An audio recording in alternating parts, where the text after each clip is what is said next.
واقعہ کربلا کی رلا دینے والی تاریخ۔ جب آپ صلی اللہ علیہ وآلہ وسلم کا وصال ہوا تو دور خلافت میں مختلف طرح کے سیاسی و سماجی نظریات پیدا ہوئے۔ معزز ناظرین، اس طرح کی مزید انفارمیٹو ویڈیو دیکھنے کے لیے جلدی سے میرے یوٹیوب چینل کو سبسکرائب کر لیں اور بیل کے آئیکن کو پریس کر دیں۔ آپ صلی اللہ علیہ وآلہ وسلم کے وصال کے بعد جب دور خلافت شروع ہوا تو لوگوں کے درمیان مختلف نظریات نے جنم لیا، جن کی بنا پر کئی جنگیں بھی لڑی گئیں۔ جنگوں میں دو ہونے والی نامور جنگیں، جنگ جمل اور جنگ صفین، جو کہ ہمیشہ سرخیوں میں رہتی ہیں، یہ وہ جنگیں تھیں جنہوں نے مسلمانوں کے درمیان تقسیم پیدا کی اور مسلمان دراڑوں کا شکار ہو گئے۔ حضرت علی شیر خدا کی دور حکومت کے بعد امیر معاویہ کا دور حکومت شروع ہوا، جس کو بے شمار لوگوں نے ماننے سے انکار کر دیا، اور اسپیشلی اہل بیت نے۔ نواسہ پیارے رسول حضرت حسین علیہ السلام نے ان کی بیعت سے انکار کیا اور اپنے اصولوں پر قائم رہے۔ پھر حضرت حسین نے تجاجن مکہ مکرمہ سے مدینہ منورہ کی طرف ہجرت کا فیصلہ کیا۔ پھر کوفہ کے لوگوں نے حضرت حسین علیہ السلام کو دعوت دی کہ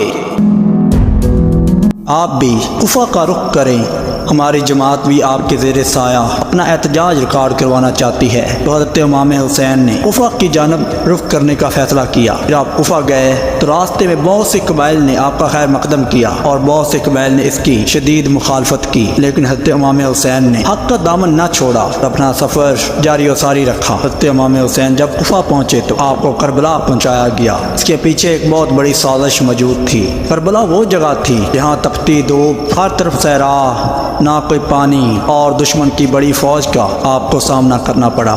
2 محرم 21 ہجری کو کربلا میں جنگ کا آغاز ہوا۔ ہاں، حضرت حسین علیہ السلام اور ان کے ساتھیوں نے بے شمار مشکلات کا سامنا کیا، لیکن اپنے اصولوں پر کوئی سمجھوتا نہ کیا اور دشمن کے سامنے سیسا پلائی دیوار کی طرح کھڑے رہے۔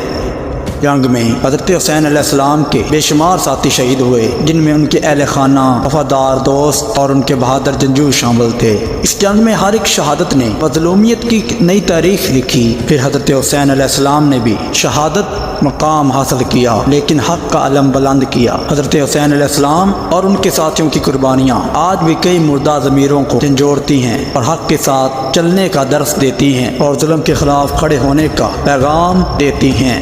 واقعہ کربلا نہ کہ مسلمانوں کی تاریخ کا سب سے اہم واقعہ ہے، نہ کہ اس سے مسلمانوں کو سبق سیکھنا چاہیے، بلکہ واقعہ کربلا تمام دنیا کو ظلم کے خلاف کھڑے ہونے کا اور ظلم کے خلاف یکجہتی کا ایک پیغام دیتا ہے، کیونکہ تاریخ ہمیشہ بہادروں کی لکھی جاتی ہے۔ تو معزز ناظرین، یہ تھی ہماری آج کی ویڈیو۔ اگر ویڈیو اچھی لگی تو ویڈیو کو لائک کر دے اور میرے یوٹیوب چینل کو سبسکرائب کر دے اور بیل کے آئیکن کو پریس کر دے تاکہ مزید انفارمیٹو ویڈیو سب سے پہلے آپ تک پہنچ سکے۔ انشاءاللہ ملتے ہیں نئی ویڈیو میں نئے ٹاپک کے ساتھ۔